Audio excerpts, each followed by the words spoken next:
As hot as the hinges of hell एक phrase है और इस फ्रेज में the hinges of hell refer कर रहा है नर्क यानी कि हेल के एंट्रेंस या डोर की तरफ।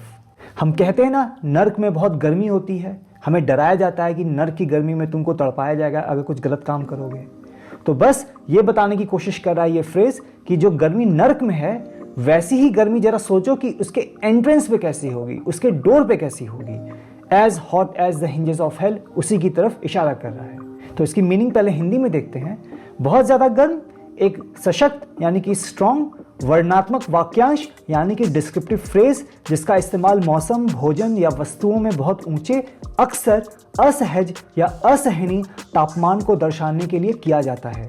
ये वाक्यांश अत्यधिक अनौपचारिक यानी कि इनफॉर्मल है और कुछ लोगों द्वारा इसे अशिष्ट यानी क्रूड या अश्लील माना जाता है।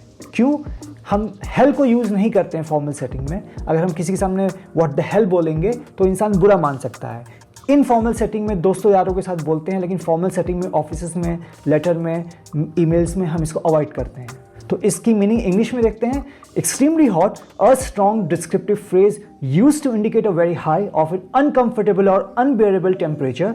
This phrase is highly informal and considered crude or vulgar by some speakers using a very intense exaggerated image of heat.